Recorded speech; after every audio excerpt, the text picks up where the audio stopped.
পুরো মুসলিম উম্মাহকে, পুরো মুসলিম জাতিকে সেটার মাসুল দিতে হবে। আসসালামু আলাইকুম, কেমন আছেন? আশা করি সবাই ভালো আছেন, নিরাপদে আছেন। একটা বিষয়ে কথা বলতে এসেছি। ইরান তার টার্নিং পয়েন্ট হারিয়ে ফেলেছে। টার্নিং যে টাইমটা ছিল, স্পেসিফিক একটা টাইম ছিল, সেই টাইমটা হারিয়ে ফেলেছে। যেটাকে বলে মুহূর্ত বলা হয় আমাদেরকে, মোমেন্টাম হারিয়ে ফেলেছে। যে ইরানের যেই পারমাণবিক অস্ত্র তৈরি না করা, তাদেরকে এখন মারাত্মকভাবে সেটার মাসুল দিতে হয়েছে। খামেনি ২০২৩ সালে তিনি পারমাণবিক বোমা এটা হারাম, কারণ যেটি জনমানুষের জন্য খারাপ, সেজন্য তিনি হারাম ঘোষণা করেছিলেন। তো এরপর থেকে তিনি সেই আর অস্ত্র বানানোর দিকে যায়নি ইরান। কিন্তু এই না বানানোটা তাদেরকে মারাত্মকভাবে ভোগাবে এবং সেটার মাসুল দিতে হবে। এবং শুধু তাদেরকে মাসুল দিতে হবে না, পুরো মুসলিম উম্মাহকে, পুরো মুসলিম জাতিকে সেটার মাসুল দিতে হবে।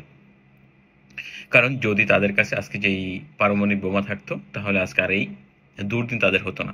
আর ইরানের যেই ক্ষতি হয়েছে, যে লস হয়েছে, যে মানে ক্ষতি হয়েছে, সেটা আগামী ৫০০ বছর পূরণ হওয়া পসিবল না।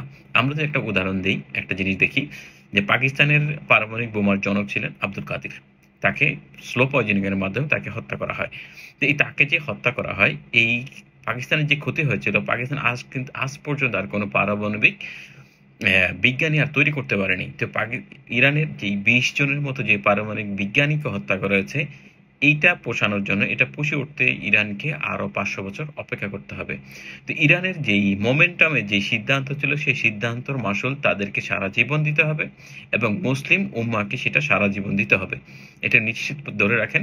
আর আমরা যত কিছুই বলি না কেন, হয়তো নিউজ কোম্পানিগুলো তাদের সংবাদ বিক্রির জন্য, টাকা ইনকামের জন্য অনেক ধরনের অতিরঞ্জিত সংবাদ প্রচার করে, কিন্তু বাস্তবতা হচ্ছে ইরানের মেরুদণ্ড ভেঙে দিয়েছে ইসরায়েল। ফাজিলরা মেরুদণ্ড ভেঙে দিয়েছে। আপনি যতই কিছু বলেন, যতই কিছু চেষ্টা করেন না কেন, আপনি যতই কিছু চিন্তা করেন না কেন, যতই সুখ খোঁজার চেষ্টা করেন, আমি নিজেও কোথাও পজিটিভ নিউজ খোঁজার চেষ্টা করি নিজেকে সান্ত্বনা দেওয়ার জন্য। যতই হোক, তারা আমার ভাই, তারা আমার মুসলিম ভাই, আমি তাদেরকে আমার ভাই হিসেবে স্বীকৃতি দিই।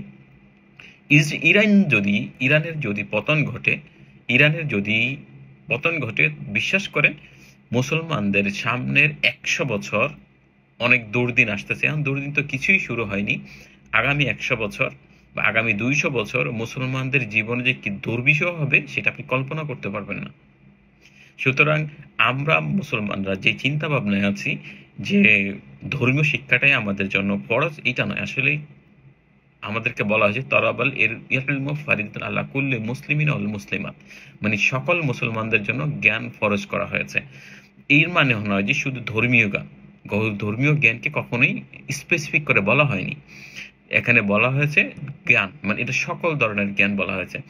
ইরান যেই তাদের ফতোয়া দিয়েছিল, এটা আসলে তাদের জন্য ফরজ ছিল। আত্মরক্ষা ফরজ, আত্মরক্ষা ফরজ। না হয়তো বদরের যুদ্ধ, খন্দকের যুদ্ধ, এই যুদ্ধগুলো হইতো না। মুসলমান যদি মানে কি বলে, আপনার জীবন বাঁচানো যদি ফরজ না হইতো, অস্ত্র বানানো যদি হারাম হইতো, তাহলে ওই যুদ্ধগুলো হইতো না। মুসলমানদের নতুন নতুন টেকনোলজি মুসলমান সেই সময় আবিষ্কার করতো না। কারণ খন্দক কিন্তু মুসলমানদের আবিষ্কার, যে আমরা যে বাঙ্গার বলি, এটা কিন্তু মুসলমানদের আবিষ্কার। সুতরাং এগুলি আপনার ইরান যে ফতোয়া দিয়েছিল, এটা হয়তো আমার কোথাও একটু বুঝতে ভুল হয়েছিল। তো ইরানকে এটা মাসুল দিতে হবে, পুরো মুসলিম জাতিকে সেটা মাসুল দিতে হবে। অপেক্ষায় থাকেন। আগামী ২০০ বছর আমি হয়তো বেঁচে থাকবো না, কিন্তু পর প্রজন্মের প্রজন্ম থাকবে, তারা দেখে যাবে। ধন্যবাদ সবাইকে। আসসালামু আলাইকুম।